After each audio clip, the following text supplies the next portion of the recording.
नमस्कार विद्यार्थ्यांनो, पहा, भारत हा कृषीप्रधान देश आहे.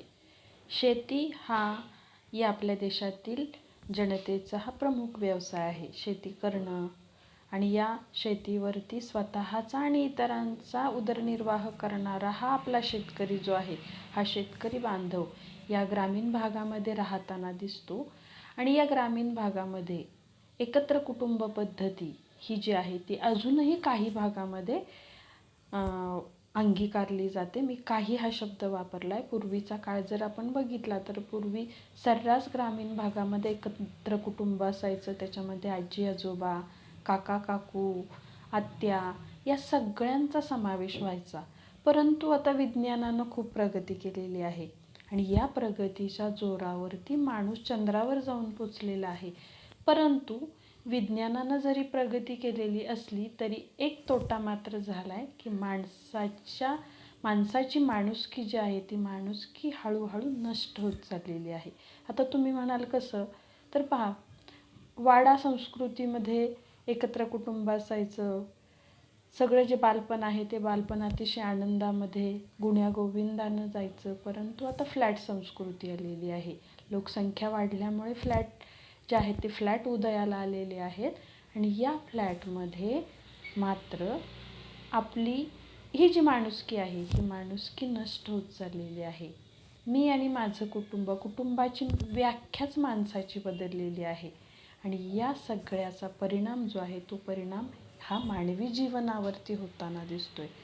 आणि याच अनुषंगाने लेखक महेंद्र कदम यांनी आपल्या आजी कुटुंबाचं आगळ या पाठामध्ये आजीचं कुटुंबातील महत्त्व, आजीला दिलेली आगळची उपमा, आजीला आगळची उपमा का दिली, हे सगळं या पाठाच्या माध्यमातून जेव्हा तुम्ही पाठ अभ्यासाल तेव्हा नक्कीच तुमच्या लक्षात येईल की आजीला आगळची उपमा का दिली जाते. आता आगळ म्हणजे काय, तर आपण पाहतो की वाडा जे आहे त्या वाड्याला जे दार असतं त्या दाराला एक, आपण जी म्हणतो की आत्ताचे जे आपलं दार असतं त्या दाराला जी कडी असते त्याच पद्धतीचं एक मोठंच्या मोठं लाकूड असतं आणि हे लाकूड आरपार घातल्यानंतर ही जी आगळ आहे ती आगळ किंवा हे जे दार आहे ते दार बंद व्हायचं. आगळ घालणं हे खूप जिकिरीचं काम असायचं, आपण पाहणार आहोत पुढे. आणि म्हणूनच हे जे आगळ आहे त्या आजीला आगळची उपमा दिलेली आहे, कारण ते आगळ एकदा घातलं की तो जो वाडा आहे तो वाडा हा सुरक्षित झाला. त्याच पद्धतीनं जोपर्यंत आजी घरामध्ये आहे तोपर्यंत घरातील प्रत्येक माणूस जो आहे तो माणूस हा सुरक्षित आहे, हेच आपल्याला लक्षात येतं. हेच लेखकांना या पाठाच्या माध्यमातून सांगायचं आहे आणि म्हणूनच पाठाला नाव काय दिलेलं आहे, आजी कुटुंबाचं आगळ. प्रथम आपण लेखकांचा परिचय करून घेऊ. लेखकांचं नाव आहे महेंद्र कदम. 1972 साली लेखकांचा जन्म झालेला आहे.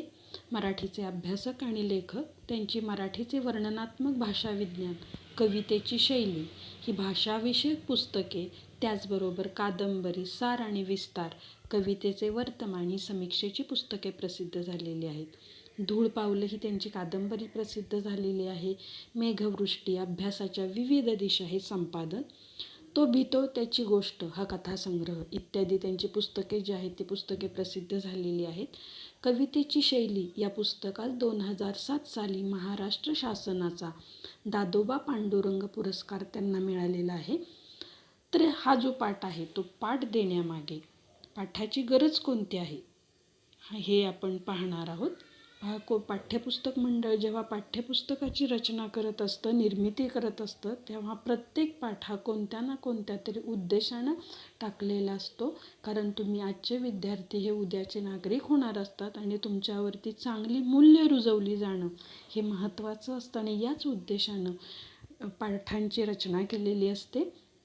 ग्रामसंस्कृती हा भारतीय संस्कृतीचा पाया असल्यामुळे ग्रामीण जीवनशैली जाणून घेणे, एकत्र कुटुंबातील नातेसंबंध समजून घेणे, कौटुंबिक नातेसंबंध जपण्यासाठी एकत्र कुटुंबातून होणारा संस्कार समजून घेणे, ग्रामीण भागातील पारंपरिक खेळ दुर्मिळ होत चाललेला रानमेवा, नात्यातील गोडवा व धाक अनुभवणे, ग्रामीण व शहरी जीवन अभ्यासणे, त्यातील साम्यभेद जाणून घेणे, आपल्या सहवासात येणाऱ्या व्यक्तींचे व्यक्तिचित्र रेखाटणे व त्यांचे स्वभाव वैशिष्ट्ये जाणून घेणे, हाच याच्यामागे उद्देश आहे.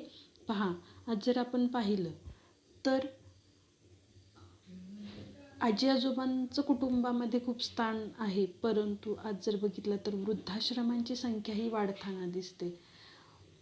वृद्धाश्रमामध्ये ज्या आईवडिलांनी लहानाचं मोठं केलेलं असतं, आपल्या सर्व गरजा ज्या आहेत त्या गरजा मारून आपल्या मुलांचं पालनपोषण केलेलं असतं आणि ज्यावेळी त्या पालकांना, त्या आईवडिलांना आपल्या मुलाच्या आधाराची गरज असते, त्यावेळी मात्र आपण काय करतो, याच आईवडिलांना वृद्धाश्रमामध्ये पाठवतो.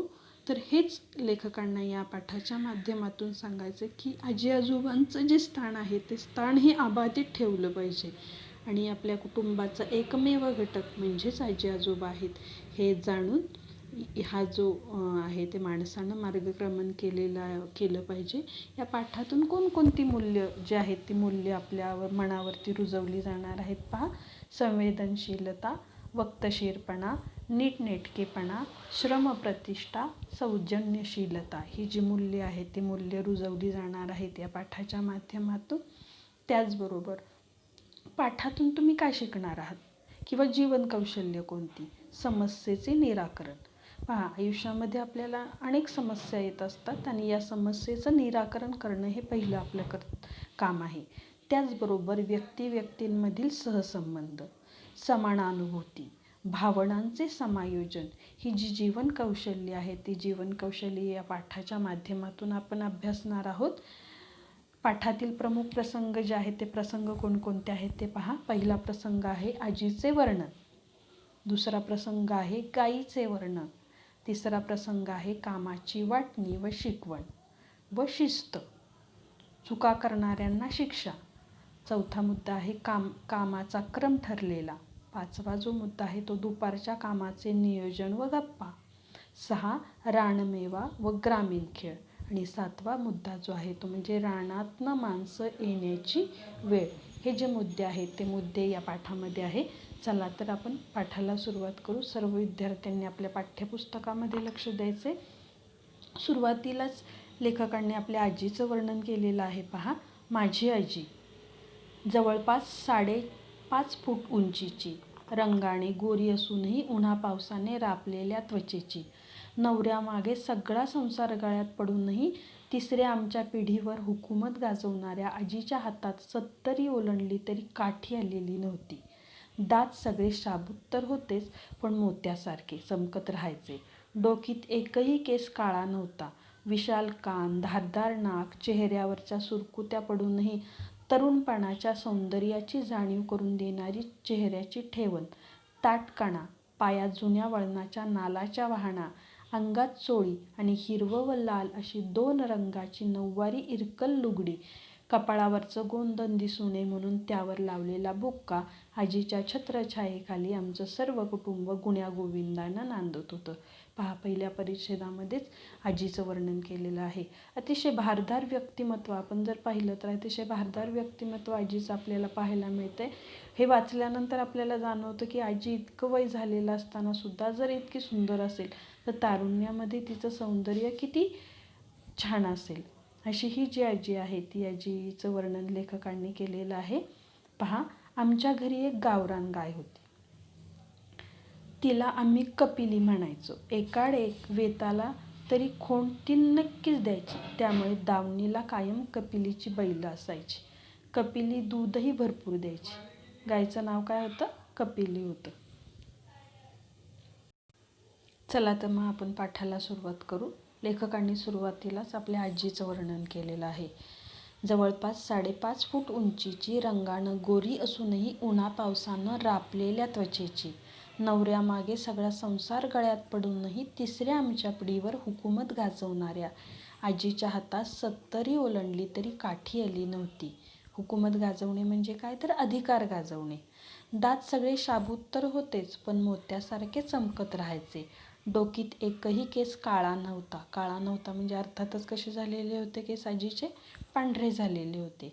विशाल कान, धारदार नाक, चेहऱ्यावर सुरकुत्या पडूनही तरुणपणाच्या सौंदर्याची जाणीव करून देणारे चेहऱ्याची ठेवण. ताठकणा, पायात जुन्या वळणाच्या नालाच्या वाहना, अंगात चोळी आणि हिरवं व लाल अशी 2 रंगाची नऊवारी इरकल लुगडी. सोलापूर साईडला जर तुम्ही गेला तर तिकडच्या ज्या स्त्रिया आहेत त्या स्त्रिया ज्या साड्या नेसतात त्या साड्यांना इरकल असं म्हटलं जातं. अशी इरकल लुगडी ही आजी जी आहे, लुगडं म्हणजे काय तर साडी ती नेसायची. कपाळावरचं गोंधन दिसू नये म्हणून त्यावर लावलेला बुक्का. गोंधन म्हणजे स्त्रिया ज्या आहेत त्या स्त्रिया कपाळावरती काय करत असतात? गोंधत असतात. त्यालाच काय म्हटलं जातं? गोंधन म्हटलं जातं. आणि ते गोंधन दिसू नये कारण आजीचे पती जे आहेत ते पतींचं निधन झाल्यामुळे ती काय करायची? बुक्का लावायची. आता बुक्का म्हणजे काय? तर कोळशाची पूड, चंदन, नागरमोता, बकुळीची फुले, वाळा, दवना, मरवा इत्यादीचे मिश्रण जे आहे त्या मिश्रणापासून बनवलेलं जे आहे तेच कपाळाला लावलं जातं आणि त्यालाच काय म्हटलं जातं? बुक्का असं म्हटलं जातं. आजीच्या छत्रछायेखाली आमचं सर्व कुटुंब अतिशय गुण्यागोविंदानं नांदत होतं. गुण्यागोविंदानं नांदणे म्हणजे काय? आनंदात राहणे. की हे जे कुटुंब आहे ते कुटुंब आजीच्या प्रेमानं अतिशय आनंदामध्ये सगळे जे आहेत ते सगळे राहत होते. आता दुसऱ्या परिच्छेदामध्ये लेखकांनी त्यांच्या घरामध्ये असणाऱ्या गायीचे वर्णन केलेले आहे. पहा, आमच्या घरी एक गावरान गाय होती. तिला आम्ही कपिली म्हणायचो. गायीचं नाव काय होतं? कपिली होतं. एकाड एक वेताला तरी खोंड ती नक्कीच द्यायची. वेत म्हणजे काय? तर पशुपक्ष्यांनी पिलांना जन्म देण्याची जी क्रिया आहे त्या क्रियेलाच काय म्हटलं जातं? वेत असं म्हटलं जायचं. त्यामुळे दावणीला कायम कपिलीची बैलं असायची.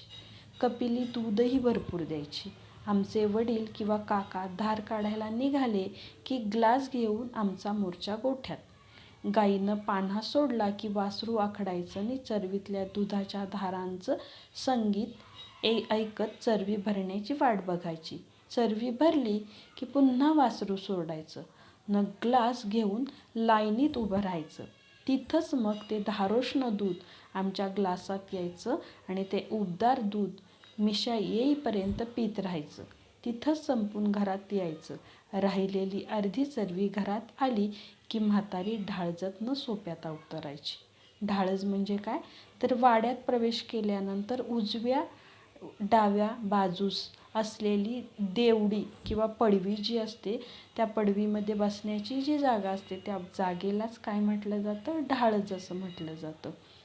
आणि मग आजी काय करायची? तिथून ती सोप्यात यायची. तिथंच ती बसून राहायची. का राहायची बघा? हातातील माळेचा एक एक मणी ओढत काहीतरी पुटपुटत राहायची. कारण एकच, माझ्या आईने व धाकट्या चुलतीने चहा करून पिऊ नये म्हणून सक्त पहारा द्यायची. की ही जी आजी आहे ती आजी ती काय करायची? सतत लक्ष ठेवून असायची. सक्त पहारा देणे म्हणजे काय? तर लक्ष ठेवून असायची की या ज्या दोघी जावा आहेत आजीच्या सुना, यांनी जर दुधाचा चहा करून पिला तर मग त्यांनी चहा पिऊ नये म्हणून ती तिथं लक्ष ठेवून असायची. 4 घराच्या 4 सुना नांदायला आल्या. त्यांचा कुणाचा भरवसा द्यायचा? कोण कुणाच्या लेकराला किती देईल खात्री नाही. म्हणून आम्हाला गोठ्यातच दूध मिळण्यावर आजीचा कटाक्ष असायचा. कटाक्ष असणे म्हणजे काय? तर लक्ष असायचं की जर ह्या ज्या सुना आहेत त्या सुना स्वतःच्या मुलांना जास्त दूध, दुसऱ्याच्या मुलाला कमी दूध देतील म्हणून आजी स्वतः त्या मुलांना ती जी नातवंड आहेत त्या नातवंडांना दूध द्यायची. आजी तिथं बसण्याचं आणखी एक कारण होतं. आमची आई थोरली होती. थोरली म्हणजे काय? तर मोठी सून होती घरातली. आपण बसून जावांना काम लावायची. खरं तर आजीनं सगळ्यांना कामाच्या वाटण्या करून दिलेल्या. कुणी किती दिवस भाकरी करायच्या, कुणी धुणं धुवायचं, कालवण कुणी करायचं, भांडी कुणी घासायची हे सगळं ठरलेलं असायचं. आणि आठवड्यानं प्रत्येकीचं काम रोटेशनप्रमाणे बदललं जायचं. बघा, म्हणजे आजीचं किती लक्ष असायचं की सगळ्या कामाची वाटणी करून दिली जायची. आणि ही जी वाटणी आहे ती आठवड्यानं बदलायची. परत दुसऱ्या ज्या आहेत त्या दुसरीला दुसरी कामं दिली जायची. प्रत्येकीला प्रत्येक काम आलंच पाहिजे यावर आजीचा भारी कटाक्ष असायचा. येत नसेल तिला ती शिकवायची की तुला जमत नाही ना तर मी शिकवते, पण तुला ते जमलंच पाहिजे. पण कामातनं कुणाची सुटका नसायची. भाकरी करपल्या की करणारणीला लाखोली, सरपण नीट नसलं की गड्याची फजिती. लाखोली म्हणजे काय तर लाखाच्या संख्येत शिव्या देणं. की ही जी आजी असायची ती भाकरी करपली की त्या सुनांना शिव्या द्यायची. ते जे गडी आहेत, काम करणारे जे नोकर आहेत, त्या नोकरांनी सरपण व्यवस्थित आणलं नाही तर त्यांनाही शिव्या द्यायची. म्हणजे पहा आजीचा स्वभाव किती कडक होता. कडक असला तरी आपल्या नातवंडासाठी ही जी आजी आहे ती आजी अतिशय प्रेमळ होती. स्वयंपाक झाला की आधी आमच्या बाळगोपाळांची पंगत बसायची. पंगत बसायची म्हणजे काय तर ही लहान मुलं जी आहेत, चित्रामध्ये जर आपण बघितलं तर लक्षात येईल की ही जी लहान मुलं आहेत त्या लहान मुलांनी पहिलं जेवायचं आणि नंतर मग इतरांनी जेवायचं. आजी पुढं सरकायची आणि आई जेवायला वाढायची.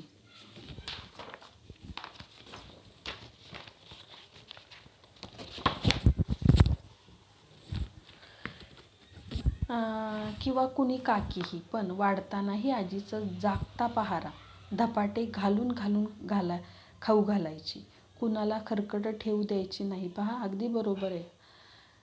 अन्न हे पूर्ण ब्रह्म आहे आणि हे जे अन्न आहे ते अन्न ताटामध्ये ठेवायचं नसतं आणि म्हणून आजी काय करायची, खरकटं कुणी ताटामध्ये ठेवायचं नाही, पोटभर जेवायचं. आमच्या जेवणानंतर रानातल्या भाकरी बांधल्या जायच्या. रानामध्ये जे काम करायला जे लोक आहेत त्या लोकांना जेवण द्यायचं आणि नंतर सगळ्या बायका मिळून जेवायच्या. 10च्या दरम्यान पोरांना शाळेत पिटाळून दुपारच्या कामाचं नियोजन करून मग आजीची स्वारी ढाळजत येणार. मग मुलांना ती जी आहे पहा आजीचं लक्ष कुटुंबामध्ये किती असायचं. शेतातल्या लोकांचं जेवण देणं, आपल्या नातवंडांच्या जेवणाची सोय करणं, त्याचबरोबर दुपारी कुणी काय काम करायचं या कामाचं नियोजन करून ही जी आजी आहे ती आजी ढाळजत यायची. बसता बसता झोपी जाणार, पण झोप भारी सावध. पहा म्हातारी माणसं जी आहेत ती म्हातारी माणसं खूप सावध रीतीनं झोपतात. त्यांना लगेच जाग येते.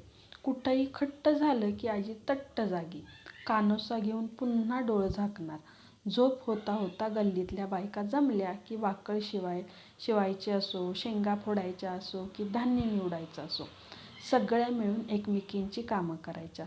गल्लीतल्या बायका येतानाच काम घेऊन यायच्या, गप्पा व्हायच्या, सासूरवास जाच अशा सगळ्याच चर्चा. पहा मग आजी आल्यानंतर पहा ग्रामीण भागातल्या स्त्रिया पहाटे लवकर उठून सगळं कामावरून मग दुपारचा जो फावला वेळ आहे या वेळामध्ये शेंगा फोडायच्या असतील किंवा वाकळ म्हणजे काय तर गोधडी शिवायची असेल, धान्य निवडायचे असेल, हे सगळं घेऊन या आजीच्या ढाळजत यायच्या आणि मग या ज्या बायका आहेत त्या बायकांच्या गप्पा रंगायच्या. पहा बऱ्याच वेळा स्त्रीला मन मोकळं करण्यासाठी कोणीतरी साधन हवं असतं आणि मग हे जे मन मोकळं करण्याचं एकमेव साधन जे होतं ते म्हणजे आजी होती. आणि मग आजीजवळ ह्या ज्या स्त्रिया आहेत या स्त्रिया आपल्या मनातल्या ज्या भावना आहेत त्या भावना व्यक्त करायच्या. मग एखादीला जर सासूचा सासूरवास असेल तीही सांगायची. या सगळ्या गप्पा ज्या आहेत त्या गप्पा व्हायच्या. आमची ढाळच म्हणजे गावचं वर्तमानपत्र होतं. पहा ग्रामीण भागातलं जीवन अतिशय सुंदर असतं. गावामध्ये एवढं काही झालं तरी सगळ्या गावामध्ये बातमी जी आहे ती बातमी लगेच कळते. मग ती सुखाची गोष्ट असू द्यात किंवा दुःखाची गोष्ट असू द्यात, एकमेकांच्या सुखदुःखामध्ये सामील होणं ही जी गोष्ट आहे ही ग्रामीण भागामध्ये आजही आपल्याला पाहायला मिळते. आपण शहरामध्ये बघितलं तर मी सुरुवातीला सांगितलं तर फ्लॅट संस्कृती, शेजारच्या घरामध्ये काय चाललं आहे हे आपल्याला कळत नाही. मात्र ग्रामीण भागामध्ये असं नसतं. आणि मग ही जी आजी आहे ती आजी या गावचं वर्तमानपत्र होतं. आजी त्याची संपादक होती. ढाळच म्हणजे गावचं वर्तमानपत्र होतं आणि ही जी आजी होती त्याची संपादक होती. तर सगळ्या बातम्या तिथं यायच्या, त्याची शहानिशा व्हायची मग त्या गावभर जायच्या. मग एखादी गोष्ट जी आहे ती खरी आहे का की खोटी आहे या सगळ्या गोष्टी ज्या आहेत त्या गोष्टींची शहानिशा व्हायची आणि मग सगळ्या गावामध्ये त्या बातम्या ज्या आहेत त्या पसरल्या जायच्या. कडूस पडायच्या आधी ही मैफिल मोडायची. कडूस म्हणजे काय तर संध्याकाळ व्हायच्या आधी, कारण संध्याकाळी सगळी जी लोक आहेत ती कामावर गेलेली, शेतात गेलेली लोक पुन्हा घरी यायची आणि त्यावेळी ह्यांची ही जी बैठक आहे ती बैठक मोडली जायची. माणसांची वेळ झाली की म्हातारीची ढाळस सुटायची. माणसं ढाळजत बसायची. रात्री 8च्या दरम्यान ढाळजाचा दरवाजा लागला आणि एकदा आतनं आगळ टाकली की वाडा शांत व्हायचा. ही आगळ दरवाजाला लावणं किंवा काढणं म्हणजे आमच्यासाठी दिव्य असायचं. सुरुवातीलाच मी सांगितलं आगळ म्हणजे काय. मुळात ही 6 फुटाची लांब आणि पाऊण फूट रुंद अशी सागवानी आगळ एका भिंतीतल्या देवळीत आरपार जायची. ती आरपार घालून दरवाजा उघडणं किंवा तिच्या तोंडाला असणाऱ्या पितळी वाघाच्या जबड्यातील कडीला हात घालून ती बाहेर ओढणं व समोरच्या भिंतीतल्या देवळीत ढकलणं फार अवघड गणित होतं. ही आगळ म्हणजे दरवाजाचं पर्यायाने वाड्याचं भरभक्कम संरक्षक कवचच होतं. दुपारीही एकदा आगळ टाकली की उन्हाचं सुट्टीचं आम्हाला बाहेर पडायला संधी नसायची. तशीच रात्री त्या आगळचा आधारही तितकाच वाटायचा की एकदा आगळ टाकली की सुरक्षा, म्हणजे आता काही चोर नाही येणार की काही नाही, ह्या दृष्टीनं ही जी आगळ आहे ती आगळ अतिशय सुरक्षित होती. भर उन्हात मग आजीला जास्त त्रास होऊ न देता तिथंच ढाळजत, पडवीत, सोप्यात कुठंही आम्ही बैठे खेळ खेळायचो. पहा, ग्रामीण भागामध्ये अनेक खेळ खेळले जायचे.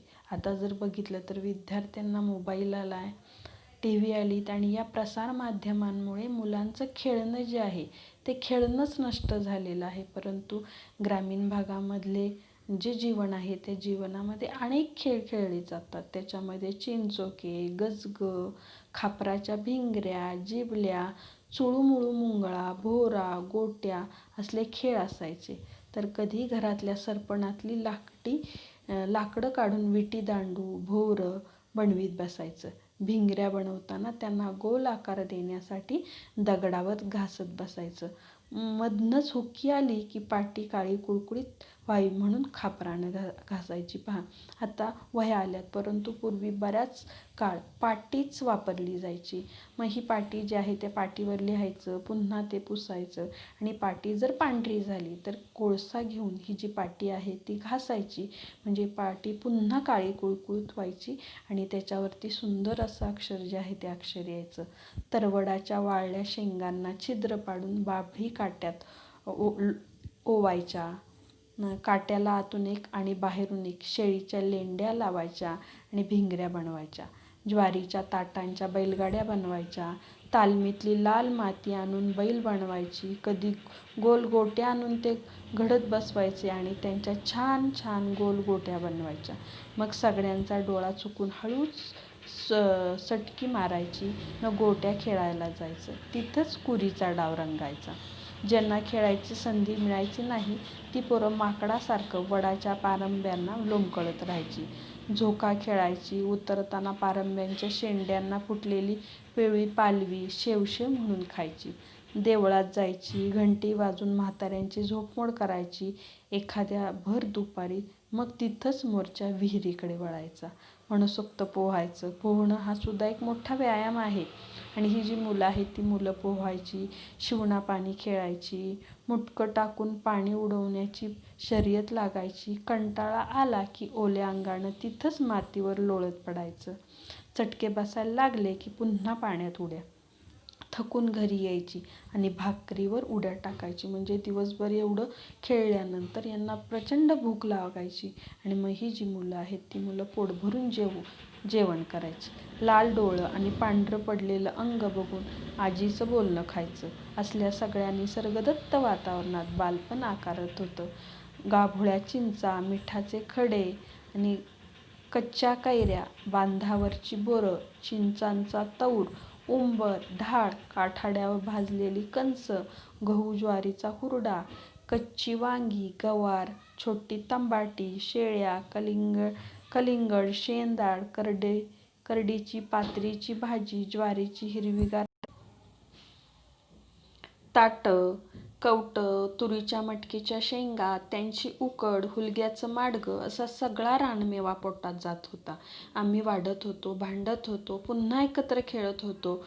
ढाळजत आजीच्या धाकात अभ्यास करत होतो. आजीच्या मायेच्या सावलीखाली आम्ही मोठे होत होतो. पहा, म्हणजे इथं आपल्याला लक्षात येतं की हे जे ग्रामीण जीवन आहे, या ग्रामीण जीवनामध्ये विविध खेळ खेळले जातात. त्याच्यामुळे आपलं जे शरीर आहे ते शरीर सुदृढ होतं आणि या सुदृढ शरीराला लागणाऱ्या सर्व पोषक गोष्टी ज्या आहेत त्या गोष्टी आपल्या पोटामध्ये जातात. आणि म्हणूनच ग्रामीण जीवनामध्ये खेळले जाणारे विविध खेळ, पोषक आहार या सगळ्या गोष्टींचा उल्लेख या पाठामध्ये केलेला आहे. आणि या सगळ्याबरोबरच आजीचं कुटुंबाकडे असणारं लक्ष आणि मुलांवरती नातवंडांवरती आजीनं केलेले योग्य संस्कार आणि या संस्कारांमुळेच ही जी ग्रामीण भागातली मुलं आहेत, ही ग्रामीण भागातली मुलं ही योग्य संस्कारामध्ये वाढत होती की ज्या संस्कारांची हल्ली आपल्या सर्वांना गरज आहे. आणि या सगळ्या उद्देशानंच लेखक महेंद्र कदम यांनी ह्या पाठाची रचना केलेली आहे. पाठ इथे संपलेला आहे.